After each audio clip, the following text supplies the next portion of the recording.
Hi everyone, this is Shazz, multifaceted, multi-talented, quintessential businesswoman. And I just wanted to give my 2 cents on the current social affairs that is going on in this country, in the United States, that is probably, leaking out to other places in the world, because people get caught up in the news that's going on in America every single day. We've had for the past 2 weeks or more to deal with the distraction that is placed in front of us regarding Ye, and I'm going to call him Ye because people are being disrespectful by calling him Kanye West when he has changed his name legally. People do the same thing to me. I have changed my name legally, yet you have people who will still call me Sharon, even though I told them that I have changed my name. I sent out text messages, I sent out emails to people who were close and dear to me to say, hey, I have legally changed my name and this is my name. So this has been years and years ago. People will still call me Sharon because they choose to, or maybe it's cognitive dissonance, maybe it is being disrespectful, maybe they're just rude. I don't know what it is, but if somebody says I've changed my name, the least you can do is be respectful and address them by that name. And especially for people who didn't know me back in the day, right? Because there are people who didn't know me back in the day, or knew me back in the day. They don't know I've changed my name. They call me by the name they knew me as, and then I'll say, hey, I've now changed my name. But there are people who didn't know me back in the day, i.e. my son's baby's mother and her mother, her family. They never knew me before my name was changed to Shazz. But yet, they choose to call me Sharon because they probably know somebody who knew me. So they choose to be disrespectful that way. And you know what? I ignore them because if I said anything, I'm not going to get to see my grandbaby. My son won't get to see his daughter. So I'll say, I'm like, okay, whatever. That's temporary. I just dismiss them. They're so dismissed in my mind. It's like crazy. But nonetheless, I say that to say this, right? Regarding Ye and the controversy of him being anti-Semitic, etc., etc.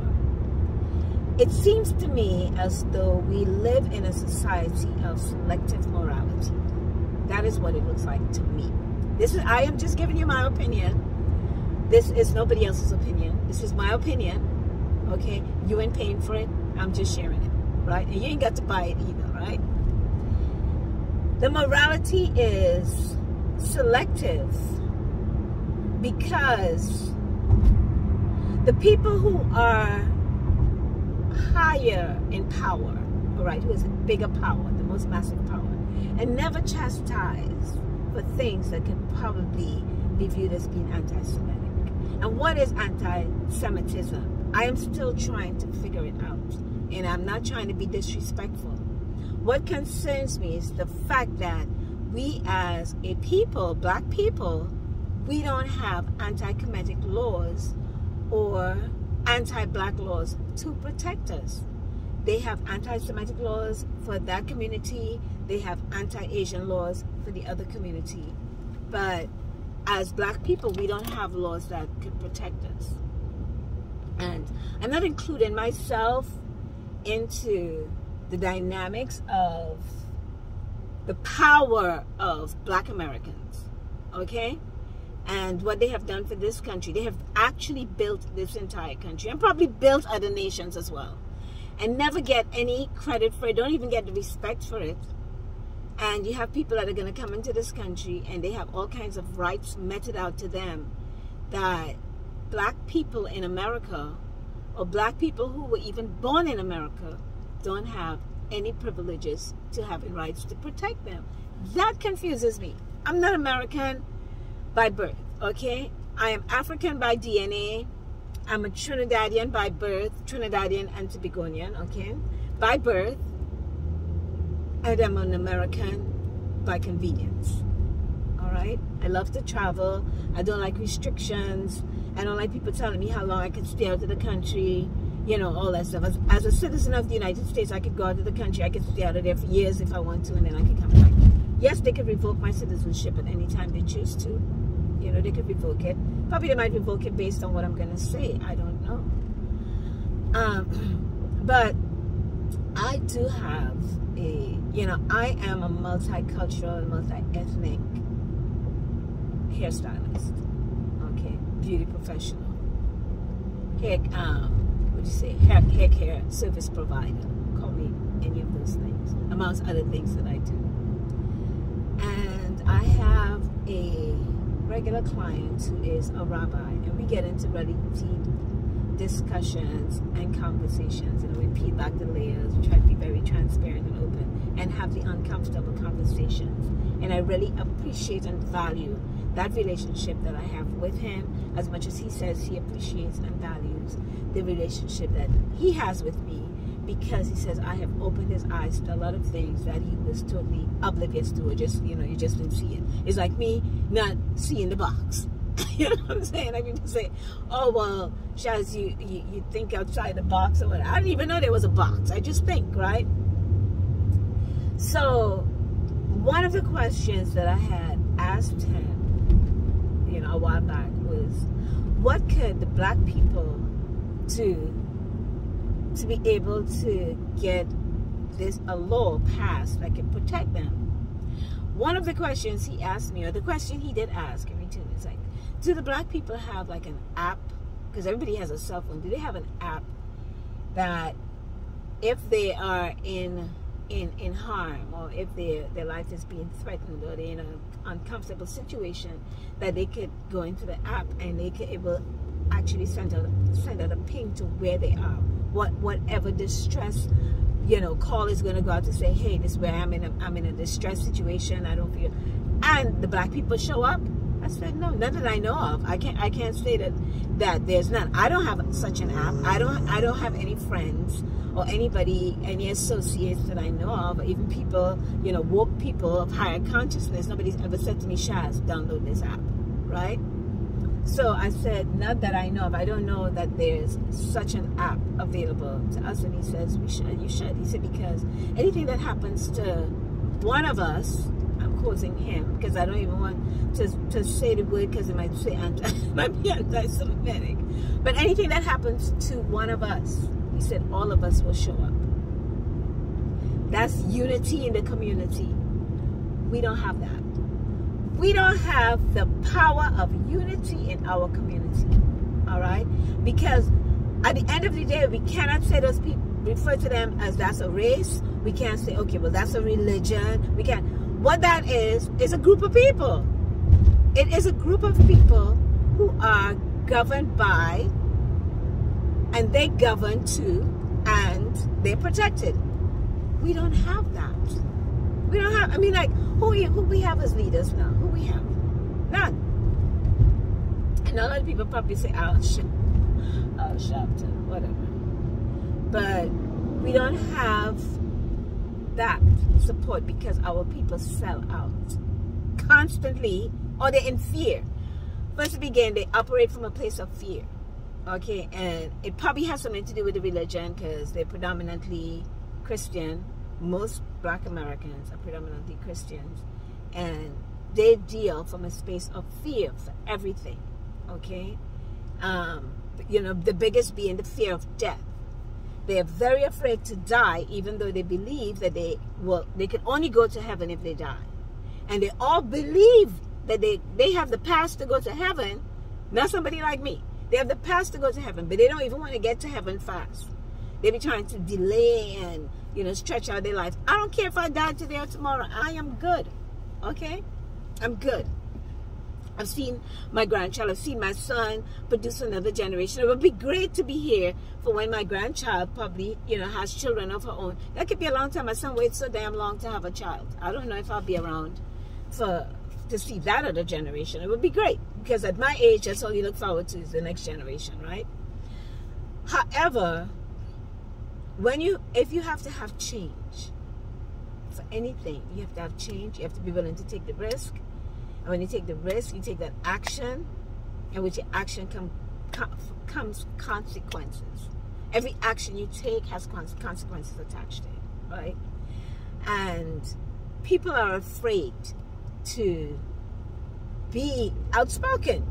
So when I became a citizen, I know when I was reading the Constitution and it said, you know, you had the right to speech was the first amendment, right? It's the right to speech. The second was the right to bear arms. So which means you could talk if people don't like it, you know. So you might say something and somebody who doesn't like it, they come and shoot you because you offended them. But nonetheless, I want to, hold on, those are the two most important rights to me. It also said when I became a citizen of the United States, I can now have a voice. But what they didn't realize is that I always had a voice. Now I can just have a voice as an American, right? But I always had a voice. I never let anybody impede my ability to speak and to express myself as to the things that are on my mind. I have stayed quiet about this whole topic. Well, publicly, I didn't say anything. I was talking to my friends. But let's go back to Ye. And let's go back, all right, to Ye. I don't agree with everything that Ye says. I don't agree with all of his behaviors. I don't. And there are some things that I do agree with. And because I don't agree with everything that he says doesn't mean that I am going to throw him out. Okay? Like people behave like that even in their relationships. Even in their intimate relationships, in their personal relationships, their business relationships. If they have a disagreement with somebody, they just, oh, but we don't agree on that, so they want to forget everything. We're not born to see eye to eye on every freaking thing. Come on, the things we agree on, let's work on that, right? But, I mean, I was in a relationship like that. Like, the person, because I didn't agree on his religious views, and he didn't agree on the fact that I respected everybody's religion, it didn't work out. For me, it would have been fine, but for him, that was a deal breaker. Because I cannot just respect everybody's religion. And also he says I'm the pettiest person in the world, and probably I am, right? Call me Petty Betty. But when people are getting offended by somebody else's opinion, that's like really ridiculous. Okay? Now, I remember Kanye being engaged to a black woman years ago. And that was the woman, that wedding that was supposedly going to happen. That is what was the motivation behind his mother going to get the plastic surgery, because she wanted to be right and tight. Probably already had her fabulous dress. And probably said, yeah, I'm going to be showing up there right and tight for this wedding. And that led to her demise, right? Because I think like 3 plastic surgeons in America told her she was not a good candidate for this plastic surgery. And then she just went to a place where they will say yes. I think she went to Brazil or someplace like that to have it done. And if not Brazil, somewhere in South America. And ultimately, she lost her life. Because people do that. Even with my clients, where they hear, I'd be like, no, you're not a good candidate for this service. No, you can't have this, whatever. They come for consultation.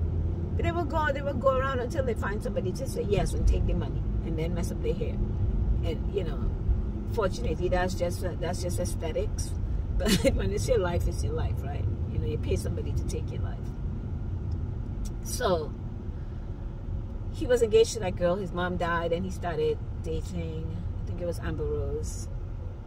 And when he broke up with Amber, he said some pretty ugly things that I thought was very unmanly, you know, regardless of how the relationship went on. To talk about being with her, he felt so dirty that when they broke up, he had to take 5 showers before he could. I was like, oh, you didn't know she was dirty before? Like, you had to break up, like you stayed there all these years. Like, what does that say about you? So maybe that's his crazy mind talking, I don't know, but it was terrible. Then he starts dating Kim K.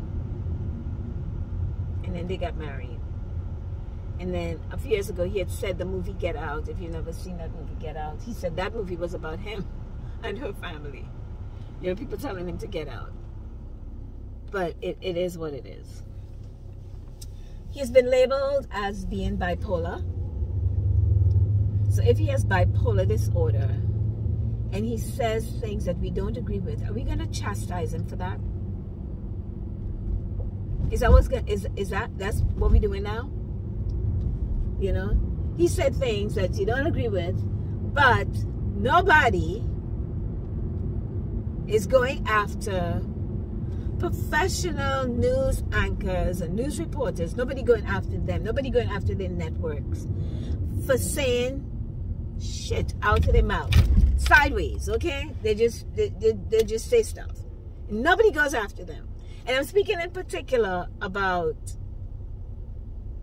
George Floyd's family suing Ye for saying that he wasn't murdered. Okay, like he wasn't murdered, whatever it was. They're suing him. Fox News and all these righteous news said the same thing. How come you excuse me, hiccup. How come you didn't sue them? Their pockets are deeper than Kanye's pockets could ever be. Why you didn't sue them? You know, what's the motivation behind this? Who is behind you whispering in your ear telling you, oh, you need to go sue him for saying that?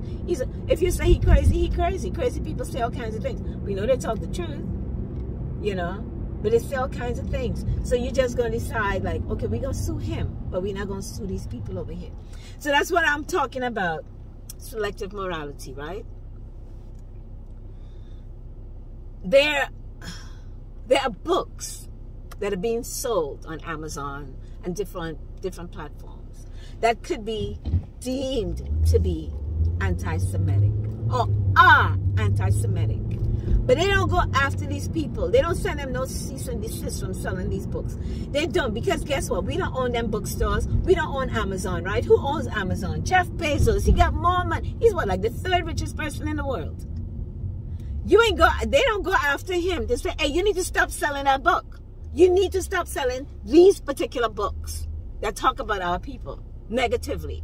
We don't want those books sold. They don't do that. But if you read the book and you talk about the book, they're going to come after you. Tell me if that's not some type of displacement somewhere. I can't figure it out. I can't. I've seen our people in our community were just so excited. They were booing Ye, and they're on the sidelines and they're cheering. They were so happy that he was losing everything, right? Losing all his money. You know, probably this could be a little trick for him to get out of his contract. You know, Antonio Brown did the same thing, right? He just tricked them so he could get out of his contracts. And maybe that's what Ye did. I don't know. I saw the interview. I don't see where anything he said was anti-Semitic. He says, like, how can I be anti-Semitic when we are the original Hebrew Israelites? Okay? We're the original Hebrew Jews. So how can, it's like me saying that I'm anti-black. Like, you know, yeah, I could say it, but I'm anti my black skin. Like, what you gonna do? Right? What? So people decided to start canceling him, but ain't nobody talking about canceling the corporations that canceled him. That's who we need to cancel. That's who we need to cancel. Don't buy no Adidas. Don't buy no Louis. Don't buy no Gap. Don't buy whoever else. Vogue. Don't do nothing with Vogue. All these people that cancel him. Anna Wintour with her ugly face, you know. Cancel those people. Why are you canceling him? I do not get it. I passed the gas station where I think has cheap gas. Okay? Why are we canceling him? What, I mean, like, what you gonna do to cancel him? Not buy his record? That's it? Not buy his record? Because it can't be that you're not gonna buy his fashion, because all of them went to those fashion houses. You know, those other manufacturers or whatever. That's where that went. So you're not gonna buy his records? Well, I never bought a record. The only record I ever bought in my life was Ain't No Sunshine When okay, how old that record is? That's probably from the 70s. It's the first record I bought. My grandmother gave me money to buy that record. And I think on the flip side was Space Wars. It was by Bill Withers. I could remember the record. It's the only record I ever bought in my life. So I don't think that none of these people are going to miss my money if I didn't buy anything from them. That's number one. Number two, a lot of us are bootlegging. You're buying bootleg stuff anyway. All right? So they're talking about you're gonna cancel him. Cancel him for what? You know, he's our child. He got an issue, that's our issue. He got a problem, that's our problem. You don't be going just getting rid of your child because they say something that offended other people. He's ours. Right? You get mad because he had on the shirt that said White Lives Matter. Did anybody ask him what he meant by White Lives Matter? I don't know if they did or not. White people was wearing shirts that said Black Lives Matter. Did we get offended?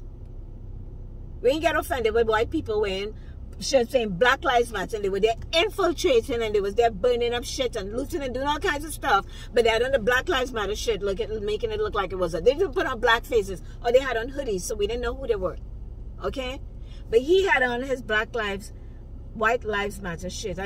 My concern wasn't so much about the shirt, was more about the relationship between him and Candace Owens. You know, I'm still trying to figure her out. But when I saw him in the shit, I'm like, but it's the truth.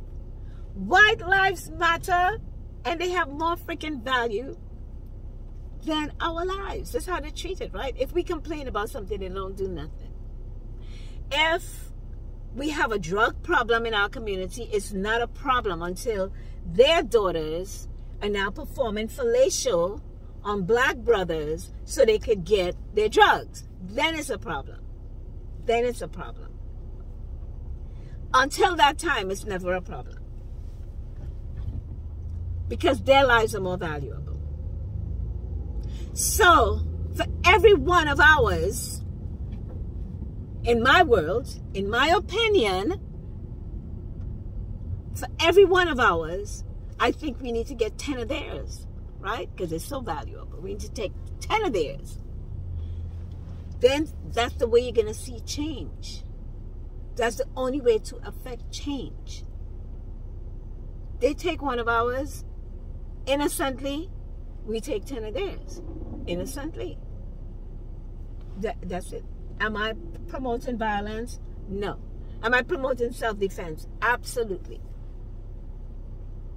And you can't tell me when you slap me how hard to slap you back. You can't tell me if you push me how hard I should push you back. If I push you back and you fall, that's too bad. But I had to protect myself to make sure you wouldn't push me again. Right? That's how I see. That's what I saw when I saw that shirt. Okay? Everybody's mind is wired differently. I'll probably be seeing, you know, I would like to find out from the person before I form my opinion on what they were thinking or what they intended to do or assume or whatever. So it's like Donald Trump saying, make America great again. But I never hear none of the reporters asking him. Nobody ever counted with, well, what do you mean by make America great again? Which era were you referring to? What time? When was America great? What does that mean to you? You know? He could have been talking about in the days of prohibition. You know? It was great. In the days when you didn't have to get all this permits, you didn't have all these red tapes, and you could probably just go and make your money. It was great. It could have been that. Or could have been the days of slavery. I don't know, but that's what everybody thought it meant. The days of slavery. Could it have been the days when people didn't need a visa to come to the United States? They could just come. I don't know. Okay? So I never made a judgment on his statement because I would always wish for people to ask him, and nobody would ask. Nobody would ask. People don't ask the uncomfortable questions. They don't want to hear the truth. Okay? And you know, one time I was asked, who would I like to speak to? If I had the opportunity to sit and talk to somebody one-on-one, who I like to talk to? And I said Donald Trump. Like why? Because I need to find out what's going on in his head. You know? He's a Gemini, like yeah, both of them are Geminis. We know one thing about Geminis, they have multiple personality disorder, right? I think when they were doing a test for bipolarism and multiple personality disorders, they were probably testing Geminis, because they have these different personalities and they know it.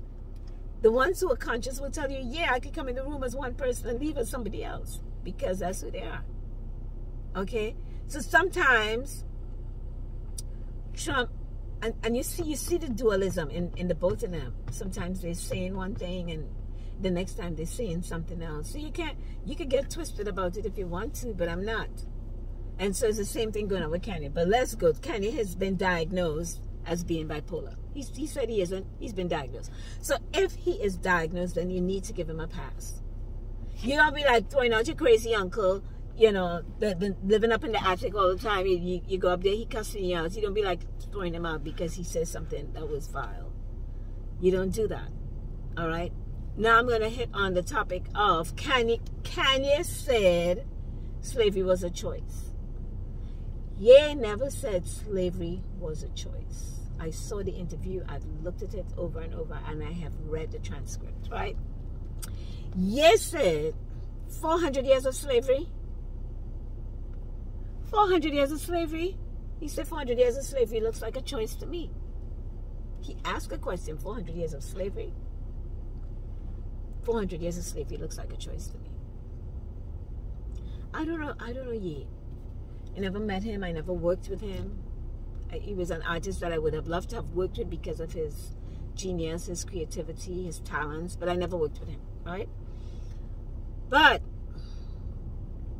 I have that same thought, because I am saying, if I was a slave back then, if I was enslaved, because I don't have a slave mentality, but if I was enslaved back then, all right, and it's looking like there's no way out. These people are not ever going to let me out. I'm telling you, I will spend every living day, every day that I get up, or every day, let's put it in, every day the sunrise, because I probably won't be sleeping, I will be working on a new plan to escape. Every day. I will probably be in the Smithsonian right now as the most running away slave ever. Okay? They probably just have some mummified figure of me, a painting, something, a statue. This was the most running away slave ever. Because I would be trying to get him. If I did not jump overboard on that slave ship, to think I could swim back, knowing good and well I couldn't swim. If I didn't do that and I made it all the way here, every day, I'm not no slave that you could put in the kitchen to cook no food for you. No. I'm not programmable. I'm not a Negro. I cannot be transformed. You know? That's not happening. I'm not the one that's gonna happen for or happen to. You know, so forget about it. It's not going to be me. So I don't think that I'm going to be cooking your food and saying, yes, master, no, master, yes, ma'am, no, ma'am. And my God, I know y'all saw the help. That will be me. Okay? It's too easy. It was too easy. We had more slaves on a plantation than we had overseers. It was more of us to them. Just like it had more of us than the police. But then the police will come into a neighborhood. The police will come in there and assault people, mistreat them, violate them, do whatever. You know, be brutal to people in our neighborhood. People stand around. They might pull out a camera, but they ain't doing nothing. There's less police officers than the amount of people that's standing around. Why y'all don't take them down? Why y'all pointing guns at each other, pointing guns at the people that look like you? But the police come in there and they're killing people in front of you and you're doing nothing. You see them killing innocent people. And you're supposed to be so bad and so armed, and the gang leader and the gang members and everybody. But nobody don't kill the police. Every now and then one police might be killed in the line of duty. So how bad are we? Again, I'm not promoting violence. I'm not promoting violence against the police. I am asking questions. Like, how come? How come we're being so selective with whom we are going to who we going to cancel? You know, how come? And why? Why not for other things? Why when Kanye said slavery was a choice, how come none of these companies that he had a contract with canceled him? None of them. If they really thought he said slavery was a choice, because that's what people said he said. How come they didn't cancel him? That was the time to cancel him. But again, it's showing you that your life is not valuable, and you are supporting them in that same bullshit by saying, yeah, I agree, our life is not that valuable. I could get vexed, I could get mad when they do this, but they don't say it, they don't do nothing. Yeah? August 8th of this year, August 8th, the grand jury for the second time decided not to indict Carolyn Bryant. And if you don't know who Carolyn Bryant is, go Google who Carolyn Bryant is. That was the Karen. She's like the original Karen, okay? Who lied and said that Emmett Till had flirted with her. 14-year-old Emmett Till had touched her and flirted with her. All right? Now, I didn't know nothing about Carolyn Bryant. I didn't know nothing about Emmett Till. I'm from Trinidad, like I said. I come here, I'm learning black history, American history. But I started researching this woman when Bill Cosby was indicted for something that happened 30 years ago. Or 30, well, not 30 years ago, but 30, it was 30 years. It happened 30 years earlier. Right? And it was based on his deposition when he was asked if he ever purchased drugs with the intention of having sex with women, like giving women drugs for sex. And he said yes, he did. And that was fine then, but 30 years later, you know, you have the Me Too movement, you have all kinds of things, and then all of a sudden you're like, oh yeah, we were violated. Now, and I'm saying that women ain't never been violated. I'm not saying that. And I myself, I am a victim of child molestation. Okay? So I'm not gonna diminish that. But I'm 62 years old. These people came out of the woodworks, all of these women, I don't even understand it. Saying, yeah, we're violated. Knowing good and damn well they grew up in the era of sex, drugs, and rock and roll. Alright? That's what people was doing back then. That was the sexual revolution. Okay? People were going to Woodstock, taking off their top, being nude. Everybody remember everything was being nude, street can, all that stuff was going on then. Alright?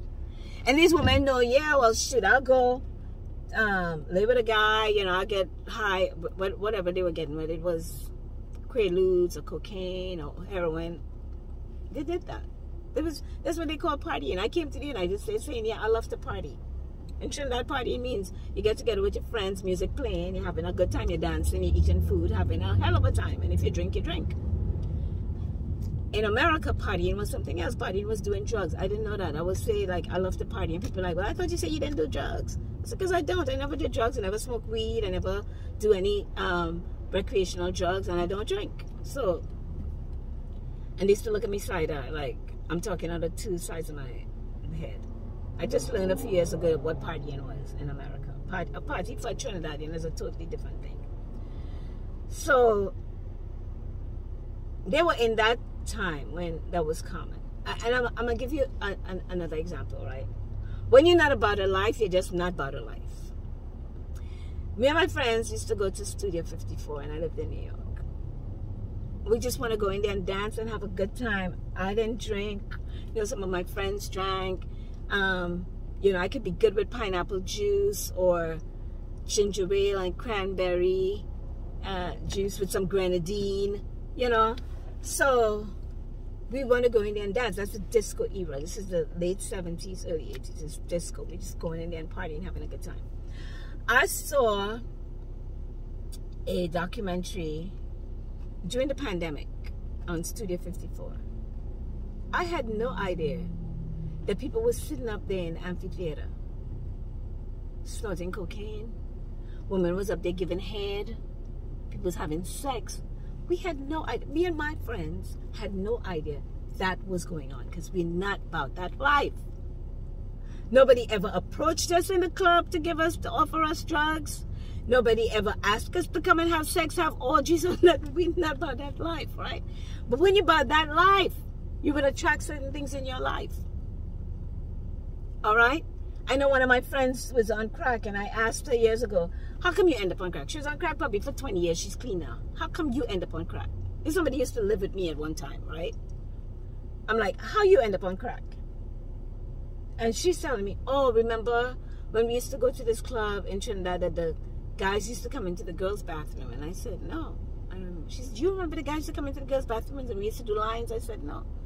I said, all the years I went to that club, and he went into the bathroom twice. One time because I'd fainted because the AC wasn't working and it was a hustle dance contest and I had won, but I was out of breath and everything else, and I fainted on the way trying to get to the bathroom. I fainted. And then they took me to the bathroom. One of my friends, Leslie King, he's dead now, but I caught myself in the bathroom. The next time I was in that bathroom is when in 1982, when I went back to Trinidad, I had a hair and fashion show at that same club, Palaver Place. For those who from Trinidad and listening, Palaver Place, you know, that was the spot, Palaver Place. But why did I just make a U-turn? I'm supposed to be going left, I made a U-turn. You never know. The universe is played like that. So I said,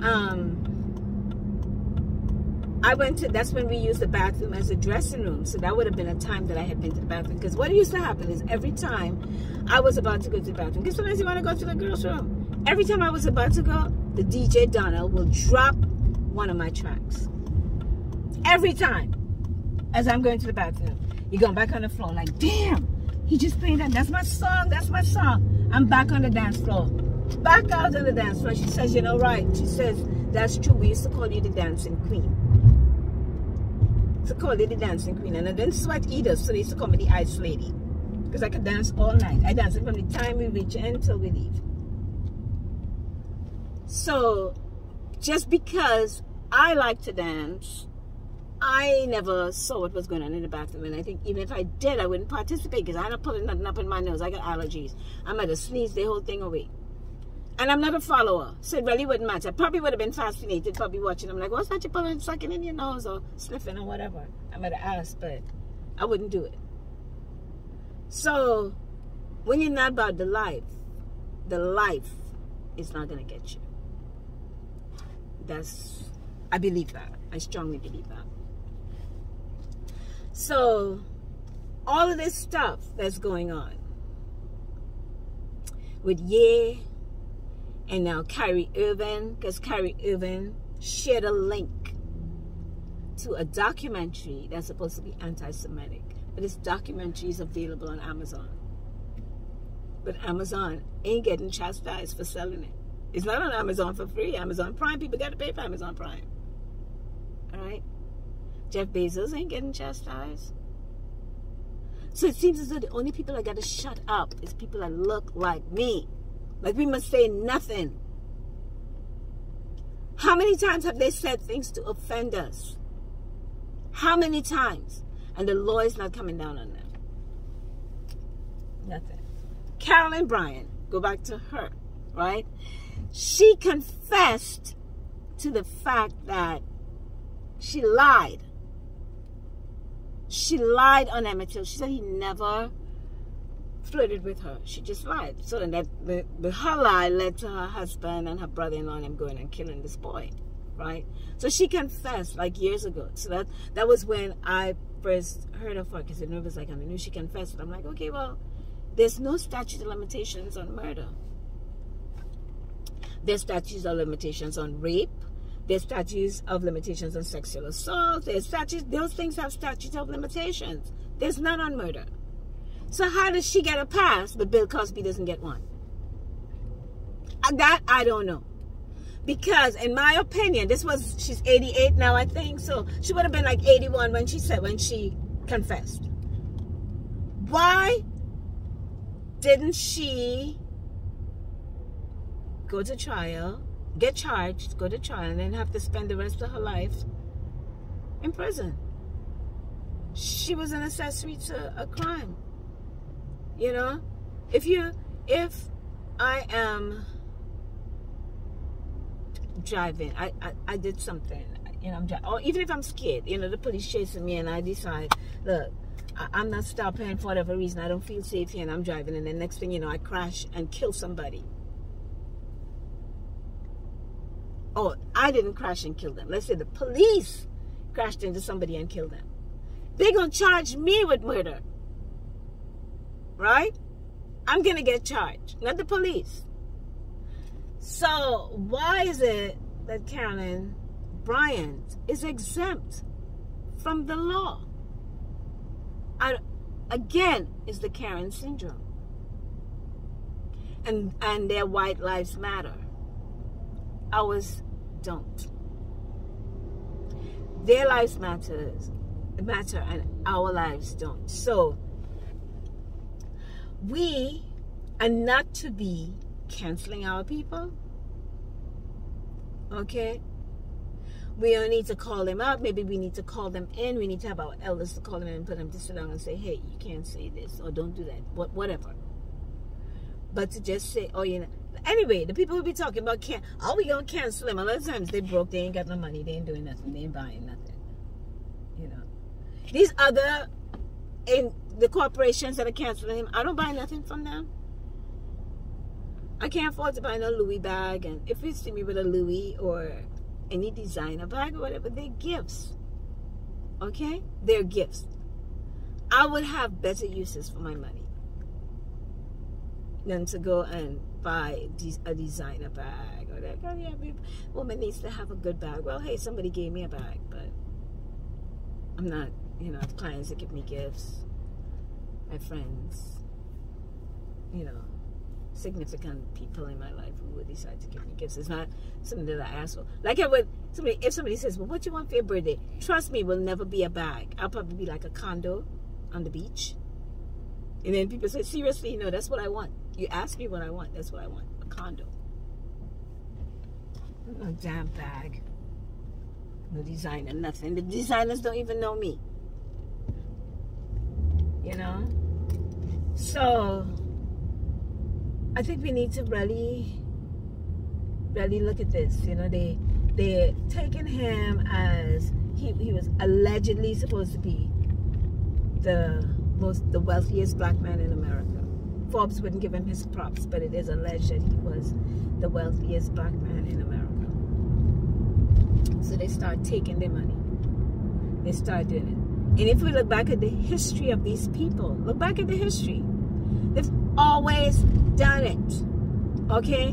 If they don't like what you say, if they don't like how you disobey them, you didn't live up to their expectations, they come in for that money. They come in for the money, even if they either to say, oh, you're a child molester, you're a rapist, you're a drug addict, or you're a tax evader. They come in for that money. Them 4 things. They come in for you. Now, no, we got to put on the 5th thing, anti-Semitic. Okay? These same people who are canceling Ye did not support Kaepernick when he knelt. Just to kneel with him. They didn't even kneel with him. They ain't got to pay no money. They ain't got to do none of that. They did not support him. And if they were supporting, they were supporting quietly. They were protesting quietly. They're afraid to come out and say something because they don't want to lose the money. You know why? Because you're freaking owned by the money. When money is your motivator, when money is your ruler, it means that you will do anything for money and you will do anything to keep your money. People can't, like, tie me up with money. Okay? I do things that I want to do. I do things that are morally good for me. Okay? I don't think it's going to affect my son, affect my grandchild, because I make decisions based on what I'm going to do today is going to affect my son and my granddaughter tomorrow. That's how I make decisions. If I didn't have my son, when I did, I was a teenage mom. I had my son at 17. If I didn't have my son, I'm telling you, I'll probably be a Griselda. What's her name? Griselda? Somebody. the cocaine queen. I'd probably be like that. I look at American gangsters like the women's edition they have, like with all, I look at all that shit and I'm like, yeah, so I could easily be one of them people. You know, especially the ones who got in the game and got out. Because I'm not greedy, right? So I could have gotten in the game and I could have gotten out. My son came to save me. I always tell people that my son came to save me because my mind is, I have a sharp mind. I have a sharp mind that could be used for good, it could be used for bad. And because I've had my son early, that allowed me to do the right thing. Not just do things right, but to do the right thing. So, in saying that, I don't intentionally do things that are illegal. I might do things that are slightly irregular. But it's never illegal. It's slightly irregular. I'm going to push the envelope as far as I can push it.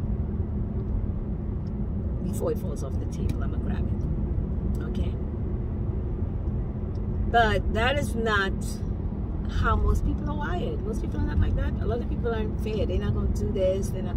Well, they said no. Boy, you tell somebody no, that's like the end of the world. No means absolutely nothing to me. Like, personally. Somebody says no to me if I'm trying to tell them, because I don't sell nothing. You know, stories tell, facts sell. And I'm telling them, and then they say, well, no, you know, that's okay. All right. It may be no today. Tomorrow might be another thing. And now I'm not going to force them. If I say no to you when you touch me, I freaking mean no. Okay, but I'm not going to force people. I'm not taking it personally. I just got to respect, okay, they said no today. Maybe we could be visited another time. Some people take that personally and it could be the end of their whole world. They're like, oh, well, that person said no. I'm not asking nobody else. Okay. Well, you ain't got to ask anybody else. Don't ask them. How's that? See how that's going to work out for you. Let that one no determine how the rest of your life is going to be. You can do that. Right? It's just, we need to stand in solidarity for some things. For all things black, we have to. And if we have, you know, mentally ill people in our midst, we still gotta love them. You know, we gotta take care of the blind, crippled, crazy people. We don't just discard them because, you know, look at how many great things Ye has done, right? Talent-wise. You know, they can't touch him, but they treat him like they treated Michael Jackson, Prince, Sam Cooke, Eddie Hendrix, Tupac, okay? Ye's still alive. And I'm going to say to, what's his name? Mike Tyson, okay? They're still alive. But the others have died. Mysteriously. You know? Michael talk about them, life gone. Prince talk about them, life gone. Sam Cooke talk about them, life gone. Tupac and Biggie trying to get their own distribution deal going, life gone. For both of them, not just one. Okay, but they make it look as there was an East-West war going on. People, we need to wake up. We need to focus on truth, stand in truth, and be on purpose. Okay? Let us not get distracted by the crap that's going on. While that's going on with Ye, these people are saying, yeah, well, we knew all along that we never tested the vaccine. You know, we knew that. We didn't know how it worked. We knew that it wasn't going to stop transmission. We knew that. You know, but we had to make money. They're saying all that while people over here being distracted with Ye. All right. For him, I wish him all the best. But he needs to stop eating white meat and drinking white milk, swallowing it. That's my advice. You know, because you're upset that your kids were introduced to a white male because their mom was seeing a white guy. You were upset about that, but then now you went with another white woman, and you realize how they give like white women like really cute names, like when they act out of order, okay, like they would call them Karens and Beckys and whatever, Carols. They call them those names. But let us speak up, or we're just an angry black woman. Okay? Angry black woman. We cannot speak up for anything. Nothing is supposed to offend us. We're not supposed to express our feelings. We're not supposed to have opinions. We're not supposed to have a voice. Because when we do, we're going to be chastised. They will whip us in public. Then they will further try to defeminize our men. Am I saying the right word? Or maybe it might be effeminate.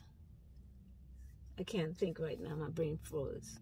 But anyway, they're going to do that. They want them to come out and apologize. Do they really need an apology? No, it's about public humiliation. Do they ever apologize to us for anything? And who needs their apology anyway? I don't need an apology. Just pay me. Write me a damn check. Because if you have to beg for an apology, it's never an authentic apology. Look at how they're treating Nick Cannon. They put Whoopi Goldberg on timeout. Okay? She had to go sit down in a corner. Like if she was in preschool or something. Go sit in the corner and face the wall. They do stuff like that. See, so if you about the money, if they still own you, because you have to be like I said, like Antonio Brown. Like, okay, they don't own him. He's like, okay, I'm getting out of this. I'm getting out. Antonio Brown is an NFL player now. He rapping. They say he crazy too. He got bipolar. I got to walk away from the game. You got to be willing to walk away. If you are not willing to walk away from a negotiation, you are not negotiating. You are working out the terms of your slavery. Okay? If you're not willing to walk away from the negotiation, push yourself back from the table, grab your keys, and walk out, you are working out the terms of your slavery. And that's all I gotta say. I'm gone. Take care again. This is your girl, Shazz.